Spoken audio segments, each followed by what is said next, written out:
Hello everyone, welcome to Historically Accurate. When it comes to ancient Chinese history, the first thing you think of is probably the Great Wall or the terracotta army of the Qing Mausoleum. However, in my opinion, there's one thing that is a prerequisite for the birth and the continuation of Chinese civilization. But it is seriously underestimated. It requires significant investment and huge amount of labor and materials. However, Chinese people won't hesitate to complete it if it is necessary. What is it exactly? That is Water Conservancy Project in Chinese history. Water Conservancy projects refer to various projects constructed to control, utilize, and protect surface water and groundwater. In ancient China, water conservancy projects were mainly designed to meet the demand for electricity generation. Haha, just kidding. These projects were actually designed to solve problems such as flooding, irrigation, or transportation. One of the most famous projects is Great Yu's water control about 4,000 years ago. During that time, the Chinese heartland was frequently plagued by flood from the Yellow River, the mother river of Chinese civilization, and a lot of agricultural land was destroyed. Yao, the common leader of various tribes at that time, who was also one of the most famous virtuous monarchs in Chinese history, tasked a guy named Gun with devising a system to control the flooding. Gun spent 9 years trying every means to stop flooding from the Yellow River. However, none of them worked due to the huge amount of water. During this period of time, Yao appointed Shun, another legendary leader of ancient China, as his successor to the throne. Shun heard that Gun's son, Yu, is a frugal, smart, and hardworking person, so he appointed Yu to take over the task of water control. Yu learned from his father's lessons and dug out various river canals, allowing the flooded Yellow River to flow along these canals and back to its own riverbed. During the 13 years of water control process, Yu ate and slept with the common workers at the construction site. He went to various tribes in person to persuade people to participate in the construction.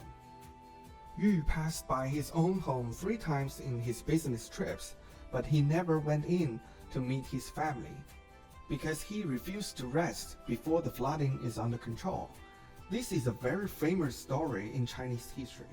After Shun passed away, Yu united various tribal alliances with his ability to control water and prestige, and established Xia Dynasty, the first dynasty in Chinese history. After Yu's death, his son Qi took the lead, and thus hereditary system replaced application system. There are several highlights worth noticing in Yu's water control story. First, Yu creatively dug out river canals to drain the flood. Compared to the mother rivers of other Asian civilizations, such as the Nile, Euphrates, Tigris, and Indus, the Yellow River contains a lot of sediment and has a fast flow rate. It also frequently diverts. Therefore, it is impossible to stop the flood by only building a flood protection dam. The Yellow River flood control requires digging up river canals in some key places based on topography. Water can flow, how it can crash. Be water, my friend. If a mountain happens to block the watercourse, the mountain needs to be cut open. Therefore, such a project requires both wisdom and investment in manpower and explosives. No. There was no explosives. They only had spades. That's not right either. There was no iron smelting technology at that time. They might only use some primitive copper tools. Secondly, such a major disaster also forced the relatively loose tribes of the Yellow River Basin to unite, obey the command of a few people, such as Yu, who can control the water and fight the flood together. This greatly promoted the establishment of China's first dynasty, the Xia dynasty. The second water conservancy project to be introduced is a project that was discovered most recently, but is the earliest water conservancy project in China.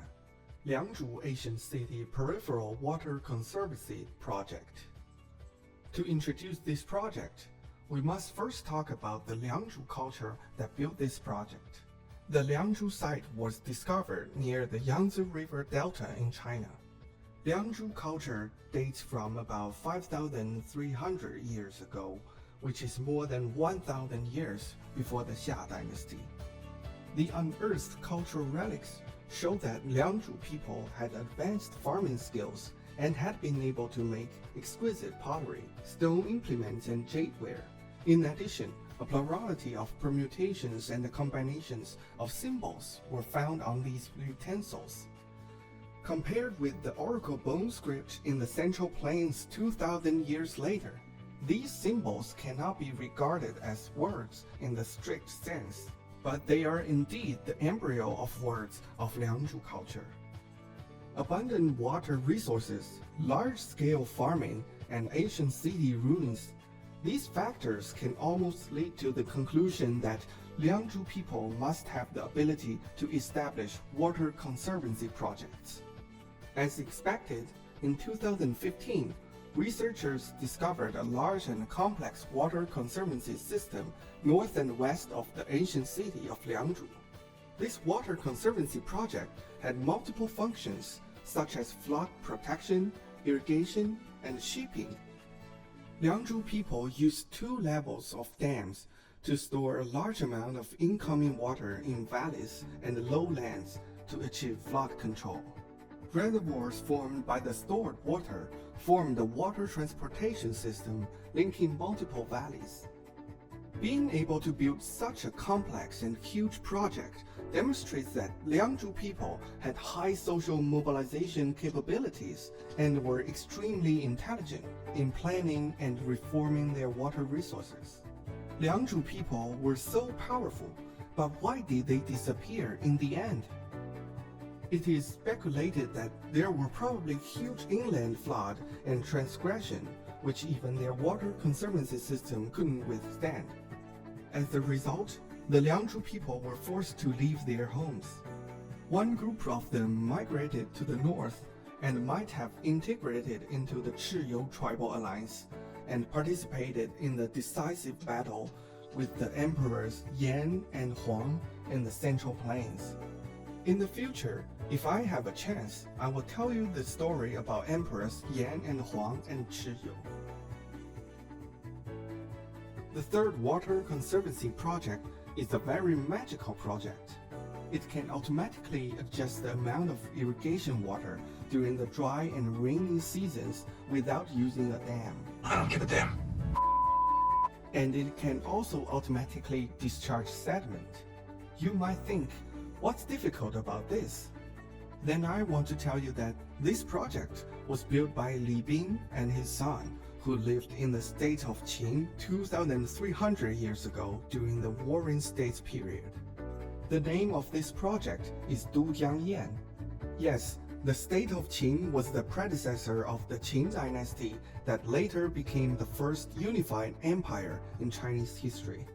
The Jiang Yan Water Conservancy Project has been playing a significant role in Chinese people's life since its completion until today.